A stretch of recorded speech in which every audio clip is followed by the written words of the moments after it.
नमस्कार, मी भाग्यश्री आणखी एक नवीन ब्लॉगमध्ये तुमचं मनापासून स्वागत करते. कसे आहात तुम्ही सर्वजण? मी आशा करते की तुम्ही सर्वजण मस्त आणि मिळत असाल. तर आज आहे 12 मे, तर पौर्णिमेचा दिवस आहे आज. तर सकाळीच आंघोळ आता झालेली आहे माझी. सकाळीच उठले होते मी 6 वाजता. त्याच्यानंतर मग आता आंघोळ वगैरे झाली. आता सगळे फरशी वगैरे पुसून घेते. तर आजचं जे काही माझं पौर्णिमेचं रुटीन असेल तर ते मी आज तुमच्याबरोबर शेअर करणार.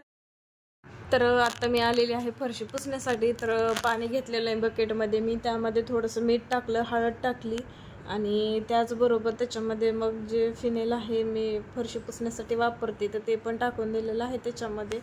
म्हणजे क्लीन होऊन जाते फरशी. आणि मीठ टाकल्यामुळे हळद टाकली नकारात्मकता सगळी घरातील निघून जाते, म्हणून हळद आणि मीठ तर मी टाकतच असते. तर छान अशी फरशी वगैरे सगळीकडची पुसून घेते मी आज. तर रोज आहे ना सगळं काम झाल्यानंतर पुसत असते. तर आज पौर्णिमा आहे म्हटलं. तर त्याच्यानंतर मग आंघोळ वगैरे झाली, केस वगैरे धुतले. त्याच्यानंतर पहिल्यांदा आता फरशी पुसून घेते मी आणि नंतर मग बाकीची सगळी कामं करणार आहे. तर पौर्णिमेच्या दिवशी मी सत्यनारायण पूजा पण करत असते. तर संध्याकाळच्या टायमिंगला सत्यनारायण पूजा मांडणार आहे. जेवढं काही साहित्य अवेलेबल आहे त्याच्यामध्ये तर ते पण तुम्हाला मी नंतर दाखवते. तर मी नंतर पूजा म्हणजे मी फरशी पुसत होते आणि त्याच्यानंतर हर्षचं पण चाललं होतं मध्ये मध्ये कपडा घेऊन. तो पण पुसायचं म्हणत होता. सगळं जिकडची साईडची फरशी पुसलेली होती तिथं मग बाकीचं सगळं मी सामान नेऊन ठेवलं, बसायचं वगैरे होतं ते.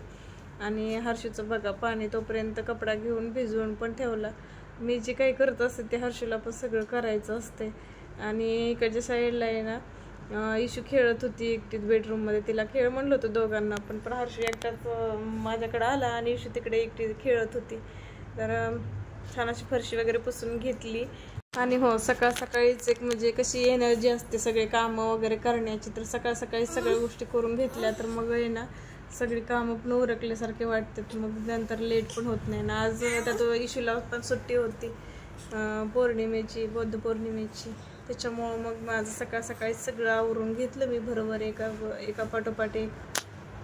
तर का हॉलमधली सगळी फरशी पुसून झाली माझी. आणि त्याच्यानंतर मग मी आले इथल्यामधल्या स्पेसमधली आणि त्याच्यानंतर मग बेडरूममधली पण सगळी फरशी पुसून घेतली मी.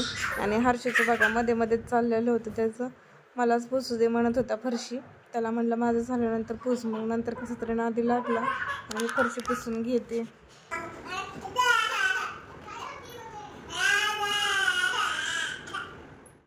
फरशी पुसून झाली की मी लगेच आलेले देवपूजा करण्यासाठी. तर देवपूजा करायला लागले की हर्षू आणि इशू दोघं पण येतात माझ्यापाशी. तर इशू बसली होती पाठीमागच्या साईडला आणि हर्षू बसला होता इथं शेजारी. त्यानंतर मग दिवा लावून घेतला, अगरबत्ती वगैरे आज सगळे देव इथं उजळून वगैरे घेतली. त्याचबरोबर कलशातलं पाणी वगैरे चेंज केलं आणि सगळं स्वच्छ केल्यानंतर एकदम छान प्रसन्न वाटतं. त्याच्यानंतर मग अगरबत्ती पण पेटवून घेतली मी आणि धूप होता तर धूप पण लावलं आहे. आज पौर्णिमा आहे तर सकाळी पण आणि संध्याकाळी पण लावते पौर्णिमेच्या दिवशी मी. त्यानंतर मग देवाला प्रसाद वगैरे ठेवला. पाण्याचा एक छोटासा तांब्या तर आहेच, तो भरून ठेवलेला तर असतो. त्याचबरोबर आज पण पाणी त्यातलं म्हणजे पाणी प्यायचं तांब्या आहे तो रोज चेंज करते. त्यानंतर कळसाला हळदी कुंकू वगैरे लावलं. त्यानंतर मी हळदी कुंकू ते लावलं. इशूला हर्षू म्हणत होता मला टिका लाव, तर त्याला पण टिका लावला. आणि त्याच्यानंतर मग अगरबत्ती दे म्हणत होता माझ्याकडं तुळशीत लावण्यासाठी, तर दिली त्याच्याकडं. आणि नंतर मग घंटी वगैरे वाजवली आणि छान अशी देवपूजा झाली. दर्शन वगैरे घेतलं देवांचं. तर चला तर मग तुम्हाला पण दाखवते कशी देवपूजा केली ती मी जवळून. तर अशी छान अशी देवपूजा केलेली आहे मी. तर देवपूजा केली आणि आता फॅन चालू आहे. आता गरमीमुळे म्हणून आहे ना विजत होता दिवा, म्हणून त्याला आहे ना बॉटल कट केली आणि अशी लावलेली आहे त्या दिव्याला. आता नाही विजणार. त्यानंतर तुळशीची पूजा केली आणि मी आलेली आता अन्नपूर्णा देवीची पूजा करण्यासाठी. म्हणजेच आपल्या गॅसची पूजा म्हणजे पौर्णिमेच्या दिवशी करत असते, जेणेकरून अन्नधान्याचा कमतरता आपल्याला भासू नये म्हणून. आणि धनप्राप्तीसाठी वगैरे केली जाते ही पूजा. तर केलेली छान बाहेर अशी रांगोळी वगैरे काढली मी. आणि संध्याकाळच्या टायमाला सत्यनारायण पूजा मांडलेली मी. जेवढं काही साहित्य माझ्याकडे अवेलेबल होतं तेवढ्यामध्येच.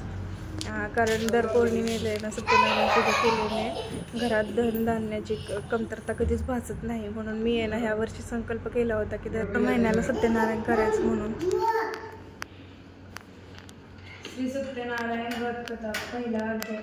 एक समय नए निश्चय में तीर्थ में शवन का दिया था ये मुनि कोई ऐसा तप्त ही जिससे थोड़े समय में पुण्य प्राप्त हो तथा मनवांछित फल मिले। वह कथा सुनने की हमारी इच्छा है। सर्वशास्त्रज्ञता श्री सुत जी बोले, हे वैष्णव में पूज्य, आप सबने प्राणियों के हित की आप बात पूछी है। अब मैं उस श्रेष्ठ व्रत को आप लोगों से कहूँगा जिस व्रत को नारद जी। कथा वाचून झाली त्यानंतर मग मी शिऱ्याचा प्रसाद केला होता। तर तो प्रसाद सगळ्या घरच्यांनी खाण्यासाठी केला होता। तर छान अशी पूजा वगैरे संपन्न झाली। चला तर या ब्लॉगचा इथेच एंड करते। व्हिडिओ आवडला तर लाईक शेअर सबस्क्राईब करायला विसरू नका। तर मग भेटूया नवीन ब्लॉगमध्ये। तोपर्यंत बाय बाय सर्वांना।